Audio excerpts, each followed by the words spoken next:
para hadirin wal hadirat. Nanti dibahas bab Ghausiyah yang begitu panjang dan lebar.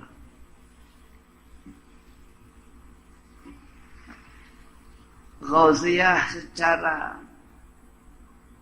maknawi hakikat dan Ghausiyah secara risalah. Ghausiyah ada dua.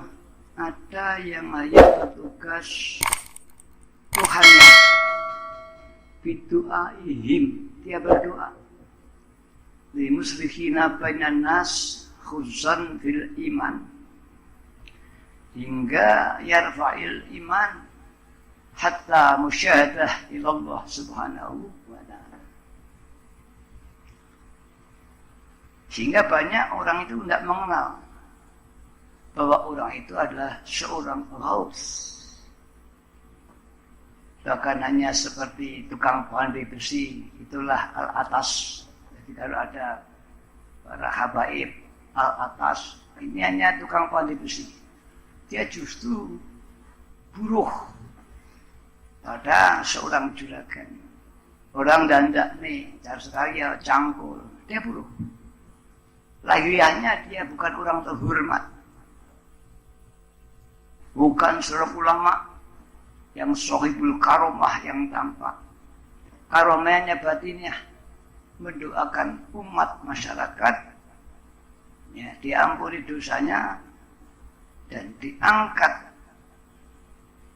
imannya pada Allah.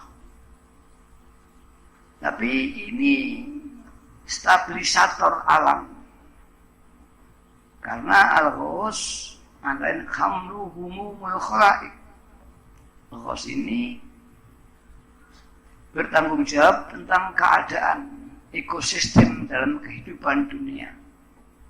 Dengan doanya keseimbangan peradaban baik itu manusia maupun makhluk, dia berdoa. Ini yang ghaus, yang maknawi sirri aja. Ada ghaus yang risalah. Dia diperintah oleh Allah setelah lahiriah ya, berjuang menyampaikan dengan fatwanya, dengan keilmuannya, membimbing murid-muridnya hingga menjadi orang yang baik, bahkan usul musyahadah pada Allah. Seperti tadi banyak sebut Syekh Abdul Qadir Jailani, Syekh Bauddin An-Naqsbandi, Syekh Tijani. Baik itu mulai kitab-kitabnya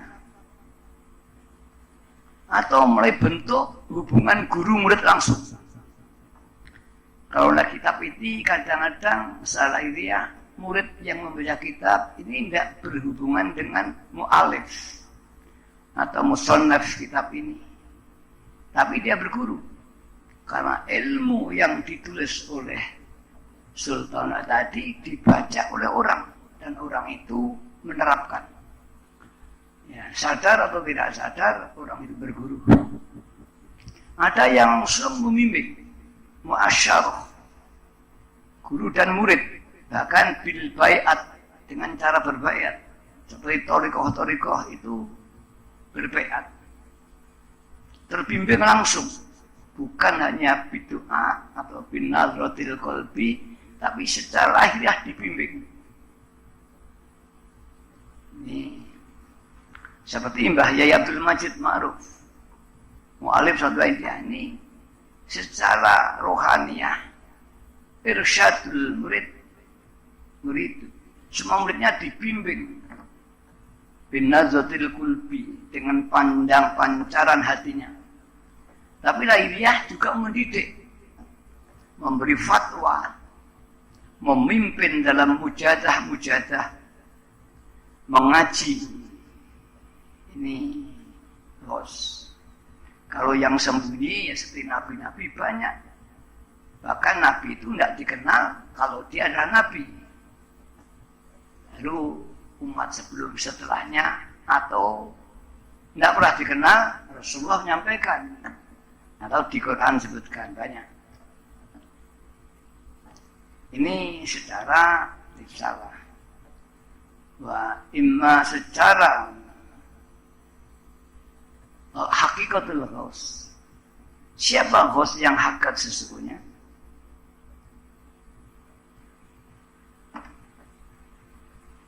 Ada hadis khalaqtuka min nuri wa khalaqtu khalqa min nurika. Hadis ini hadis qudsi. Tapi semua orang tasawuf ini taslim dengan hadis ini. Allah bersabda dalam hadis qudsi kepada Rasulullah SAW, aku menciptakan engkau ya Muhammad min nuri, dari nurku.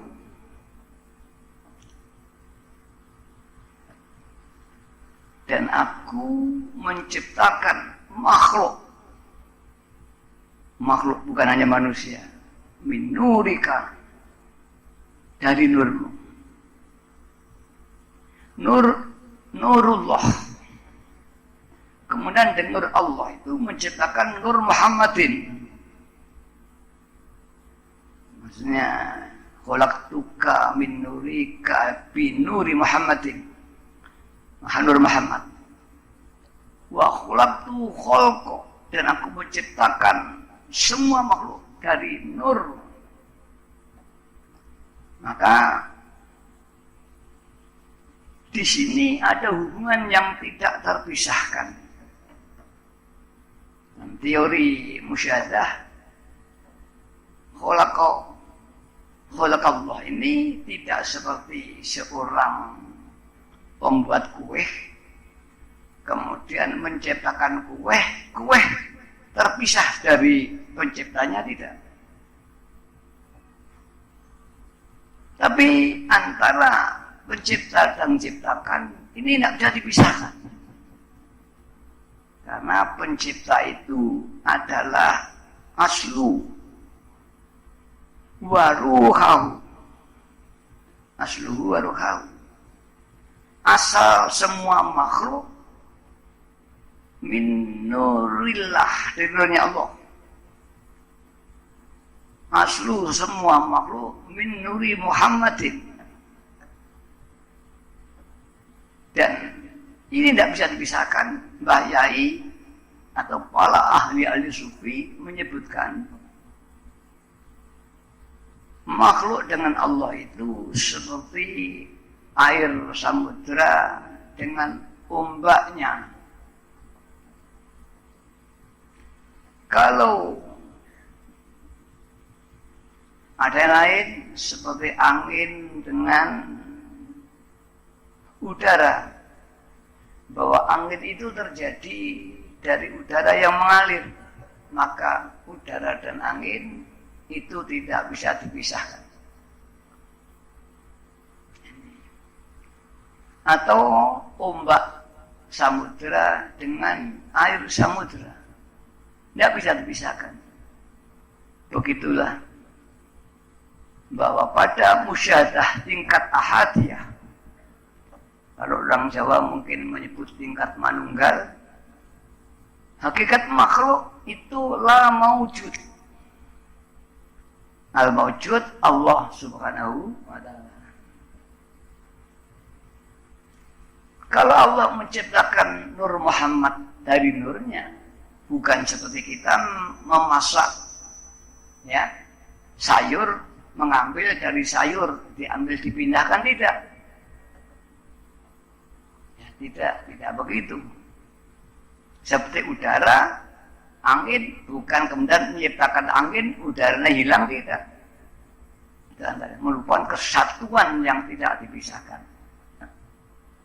Begitulah Allah dengan Nur Muhammad. Hakikat Nur Muhammad adalah Allah sendiri. Kemudian Allah menciptakan makhluk dari nurnya. Kemudian Allah juga menciptakan jasadnya Rasulullah, jasad Muhammad. Maka Nur Muhammad itu sejak zaman azali sudah ada. Tapi jasad Nabi Muhammad itu lahir di zaman tahun gajah. Ini pemahaman ini harus hati-hati. Ini pemahaman, ini baru pemahaman. Nanti bagaimana zauqiyah di dalam hati. Ketika Rasulullah wafat, Nur Muhammad itu tidak ikut wafat. Nah, disinilah Nur Muhammad, Nurullah. Ini terus. Karena zaman Nabi sudah ada, zaman Rasul. Maka tadi ada sebut wahiduz zaman. Allah mengangkat seorang wali yang hanya satu. Yang kemudian Allah mengangkat Ghaus itu dan Nur Muhammad inilah hakikat al-Ghaus. Wafat terus ganti, wafat ganti, Nur Muhammad terus. Inilah maka Mbah Yai menggambarkan benang, kain, dan kapas. Kapas digambarkan Allah Subhanahu wa ta'ala. Benang digambarkan Nur Muhammad. Bukan jasad Muhammad. Bukan roh Muhammad. Istilah.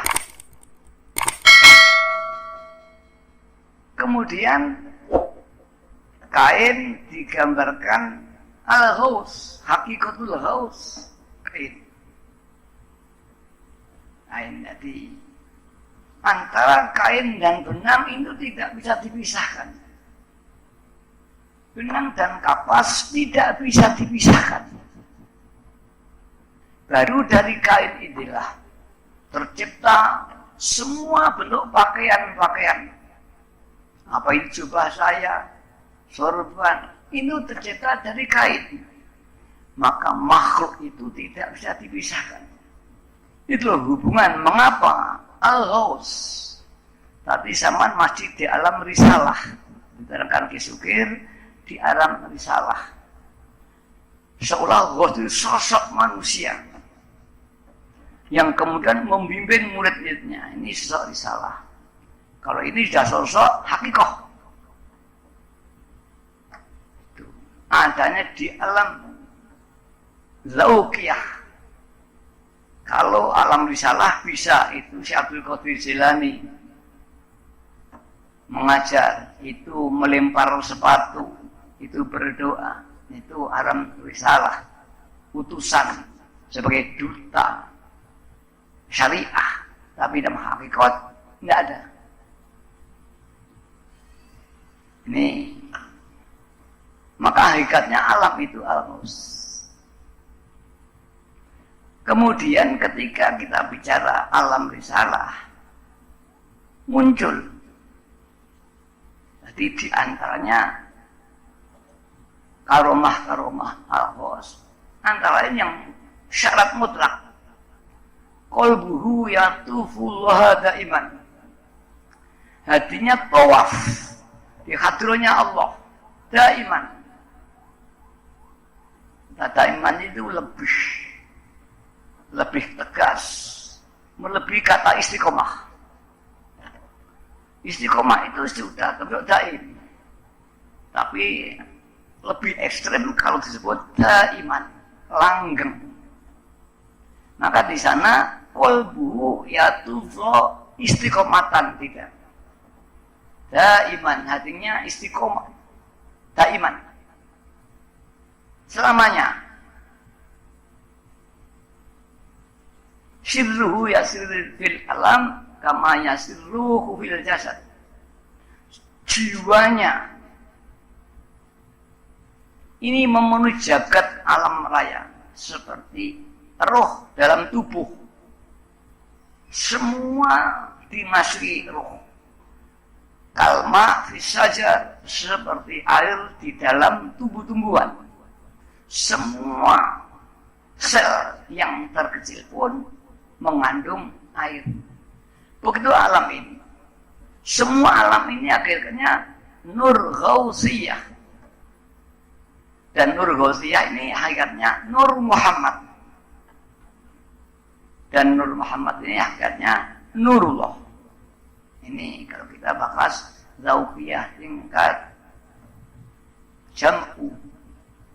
Tinggal sejauh mana istiqomahnya. Ya. Istiqomah dalam tasawuf, istiqomah. Kemudian sampai tingkat bakok. Bakok itu sudah menetap. Istiqomah itu masih bergerak. Datang pergi, datang pergi, datang pergi, datang pergi. Bakok menetap. Daiman, itu yang sesungguhnya. Walaupun daiman beda-beda. Itu al-ghaus. Sedang wali biasa saja. Belum sampai al-ghaus. La yazalu min abdi yataqarrabu ilayya, kata Tuhan. Tidak henti-hentinya ada seorang hambaku, kata Allah, yataqarrabu, yang mendekat ilayya, denganku, dengan menangis tobat, binamafil, dengan amal-amal sunnah. Tentunya bukan enggak salat, otomatis sholat. Kalau orang menyebut nafil, sunnah, sudah tak usah bakas ya wajib. Kalau ngakoni sunnah, wajibnya tidak, itu enggak termasuk min artinya la yazalu. Ini banyak umat Islam ini sunnah mempeng, wajibnya tidak. Ini banyak ya. Ini banyak sekali. Wajib enggak, tapi sunnahnya mati-matian. Lebar muka metu kamar berhari-hari karena pengen karomah. Tapi wajibnya enggak dilakoni. Ini enggak termasuk itu. Yang termasuk hadis la yazalu min abdin, seorang hambaku yang tidak henti-hentinya yataqarrabu, mendekatkan diri ilayya, kepadaku, kata Allah, bin nawafil, dengan amal sunat. Mengapa tidak dengan bil wajib? Karena sudah otomatis. Kalau sudah nawafil wajib katut. Tali ahli wajib tidak tentu ahli sunnah. Ini jadi Tuhan sudah memaklumkan kalau bin nawafil orang itu bisa ahli ibadah wajib. Kalau belum, nggak termasuk hadis ini, maaf. Hatta uhibbahu, sehingga aku menyintai dia. Kalau orang yang mendekat kepada Allah, apa dengan zikir, dengan thariqah, kalau kita dengan sholawat, yang membayai sholawat lebih safety-nya lebih terjamin keamanannya. Tapi kalau yang lain itu yahtaju ila syekhul kamil, membutuhkan seorang guru yang kamil, seorang guide yang membimbing untuk mencapai jalan. Apabila tidak ada guru, dikhawatirkan terbelok di tengah jalan dan dia tidak menyadarinya. Banyak wali-walinya Allah terhenti di jalan, perasaannya sudah sampai pada Tuhannya, belum. Ina yang dikhawatirkan para ahli thariqah, wajib ada syekhul kamil, mukamil. Ya. Bukan hanya kamil, bukan hanya sempurna, mukamil yang dapat menyempurnakan. Seorang alim yang dapat ta'limul ilmi, orang alim dan dapat mengajar. Karena ada orang alim tapi enggak bisa ta'limul ilmi, tidak bisa mengajar, banyak.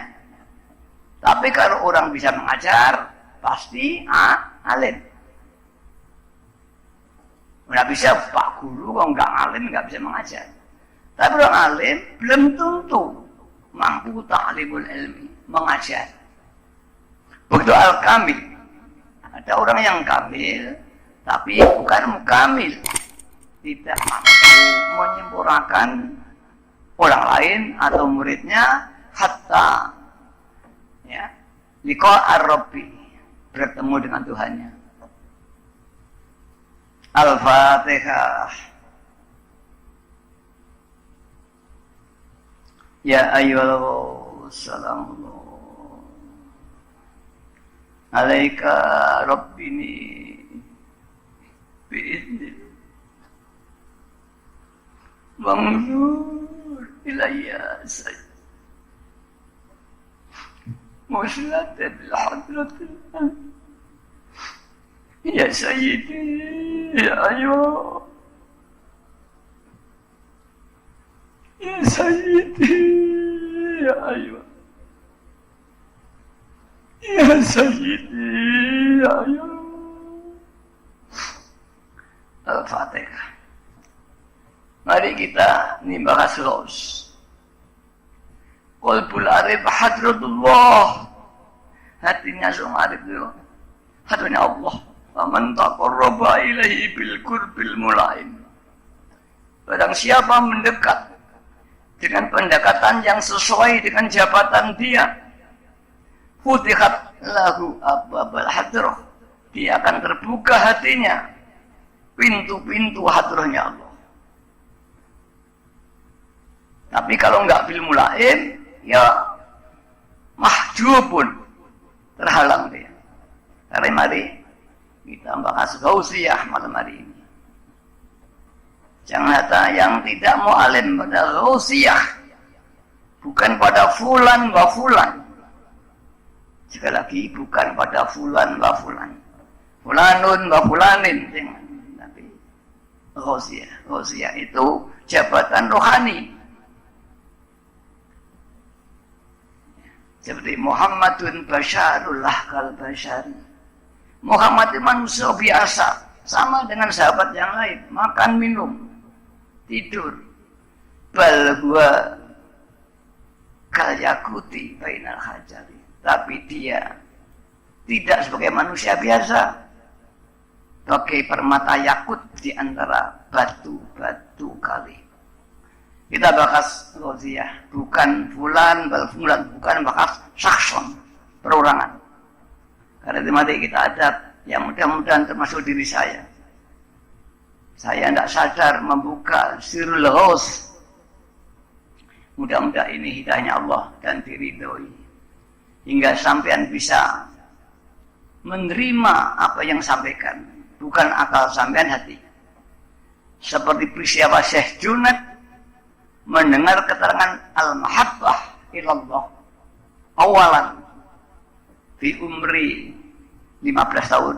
Syekh Junaid ini pertama kali mampu menerima mahabbah kepada Allah pada usia 15 tahun dan diterangkan oleh seorang pastor, bukan seorang kiai. Yang tuanya menjadi al-masyhur Sayyidut Thaifah, pimpinan para wali-wali Syekh Junaid. Ya, nanti kalau saya cerita itu nanti terlalu memilah. Jadi kita harus mulai hati, jangan didengarkan dengan telinga, jangan ditangkap dengan akal dan pikiran, tangkaplah dengan hati kita. Karena yang dibahas ini hati, bukan akal. Para bapak, para ibu yang kami hormati, kalau orang bisa mendekat kepada Allah dengan tekun, kata Allah, hatta uhibbahu, karena mendekat terus hingga aku menyintai dia. Hadis qudsi. Ini sahih. Sahih. Muhaddisin menceritakan semua. Ketika aku sudah menyintai dia, kata Allah, aku menjadi kakinya ketika dia berjalan. Aku dari tangannya ketika dia memegang. Aku dari matanya ketika dia melihat. Aku dari telinganya ketika dia mendengar. Bahkan saya tambahi, aku jadi kehendaknya, iradati, ketika dia berkehendak. Aku jadi kekuatannya ketika dia mengangkat. Dan aku jadi pemaksa al-qahar ketika dia memaksa orang lain. Maka orang yang dipanjingi kepada Allah, tidak ada orang yang bisa menghalang-halangi kehendaknya orang ini. Allahumma tajallani ya Allah, tajallilah diriku dengan kehendakmu hingga tidak ada kehendak dalam diriku. Tajallilah diriku dengan iradahmu, kekuatanmu, kudrahmu, sehingga tidak ada kekuatan dan kekuasaan pada diriku. Tajallilah aku dengan haulmu, dayamu, dengan qaharmu, jabbar. Innama idza arada syai'an ayyaqulau kun fayakun pasir. Dan doa ini saya sebut doa kun fayakun. Barangkali ini wali biasa. Karena mendekat oleh Allah. Allah menjelma menjadi jiwanya. Apalagi soal ghaus yang hakikatnya adalah Nur Muhammad. Itulah bagaimana hubungan dengan billah. Jadi kita tadi hanya risalatul ghausiyah. Tapi kita hakikatul ghausiyah. Mbah Yai mengajarkan kita lillah billah, lil rasul bil rasul, lil ghaus bil ghaus. Kalau di thariqah tidak ada ghausiyah, hanya sampai pada tingkat lillah. Bahkan pada lil rasul di thariqah enggak, dengan jarang. Itu kalau Mbah Yai sampai ini. Nah, ini diterapkan di langkah. Nanti akhirnya Anda tidak terasa hakikat Allah akan hadir dalam iradah kita, hadir dalam haul kita, hadir dalam kudrah kita. Kalau Allah sudah berkehendak, tidak salah halang-halangi. Begitu mudah-mudahan dalam perjalanan kita ini, apa yang di perjalanan Mbah Masjid dan perjalanan adalah iradahnya Allah. Dan mudah-mudahan apa yang sampaikan ini adalah iradahnya Allah SWT. Hingga akan menerobos di hati sampean yang sama tidak bisa menyadari Anda telah kemasukan. Mudah-mudahan sama. Hingga kita bisa liqa'ar Rabbi fi daril akhirah. Barang hadirat yang hormat, itulah hakikat bihaqikatil Muhammadiyah. Kalau dulu ya banyak kita bicara bihaqikatil Muhammadiyah itu hanya diperingan jasa-jasa Kanjeng Nabi secara syar'i. Tapi tidak, hakikatnya ma'rifat bihaqikatil Muhammadiyah sama ma'rifat bihaqikatil Nur Muhammad bihaqikatillah. Ma'rifat bihaqikatillah. Ini syahadah yang pertama, asyhadu an la ilaha illallah. Wa yang kedua, bihaqikatil Muhammadin, itu wa asyhadu anna Muhammadar Rasul. Ini tolong dipupuk dengan mujahadah, tekun. Nanti akan terasa masuknya hidayahnya Allah itu tidak terasa. Tapi ingat, ketika Allah mengambil, Anda pun tidak terasa. Banyak para wali-walinya Allah, banyak para ulama-ulama yang telah diambil imannya, tapi dia tidak tahu bahwa dia telah diambil. Dia tetap menjadi seorang ulama yang berfatwa. Tapi sungguhnya itu sudah tidak ada. Maka hati-hati. Iman itu sangat sensitif. Seperti air di daun talas.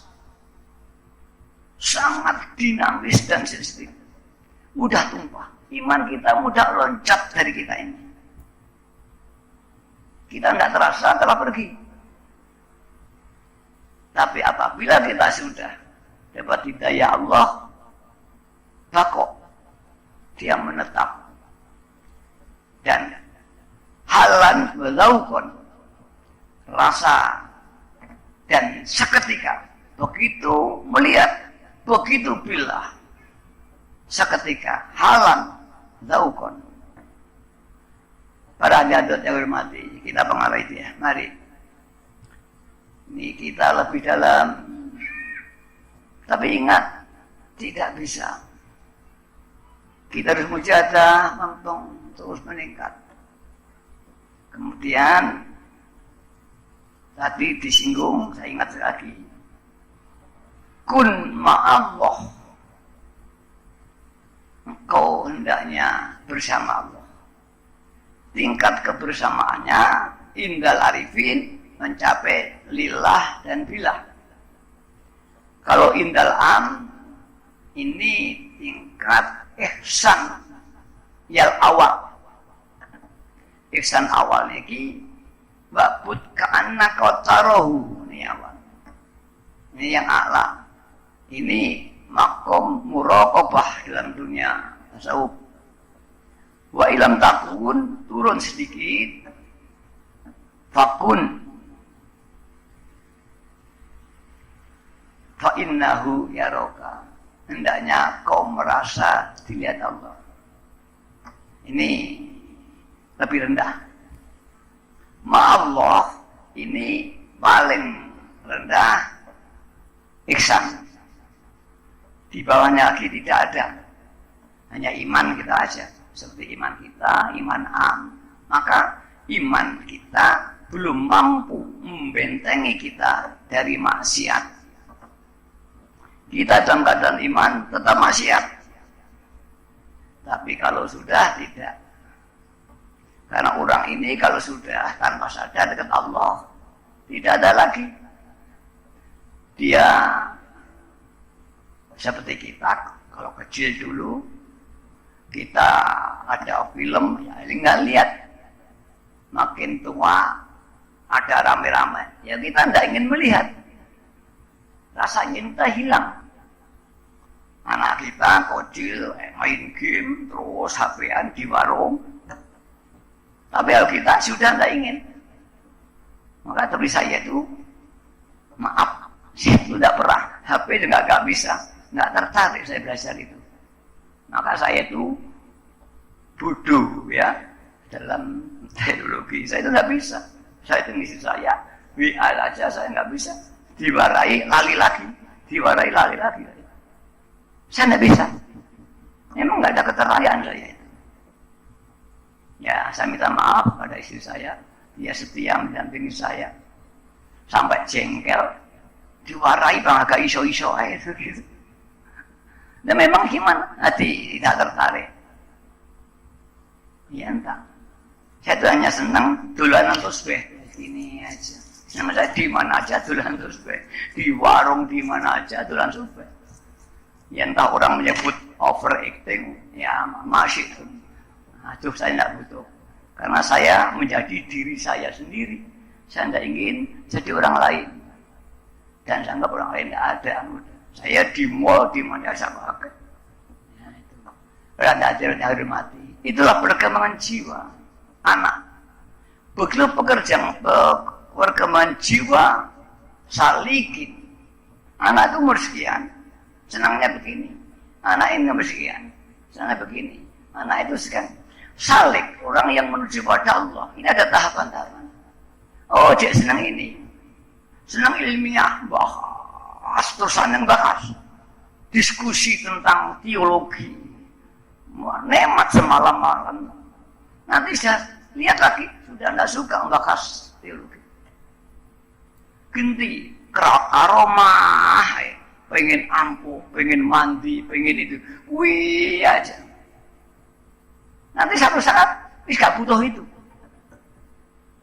Itulah permasalahan. Butuhnya zikir pada asma Allah. Tadi suatu saat gak butuh asma Allah. Butuhnya tentang zatnya Allah. Itulah nanti zaman ada tataran. Nah, zaman sekarang duduk di mana? Terserah sama sendiri nanti. Aku yang tidak tenang nih. Oh, di lapangan ya polisi ya. Jangan tanya orang lain. Ini tanya diri kita masing-masing. Saya menunjukkan tahapan-tahapan. Dan Anda tidak bisa ingin jadi orang lain. Anak yang masih umur 5 tahun, dia ingin seperti bapaknya, hobinya, nggak bisa. Bapaknya umur saya umur hampir 70 usia saya. Isa nggak bisa, jiwa saya seperti anak-anak. Tapi mungkin saya masih bisa. Semua tahu kalau saya punya jiwa anak-anak.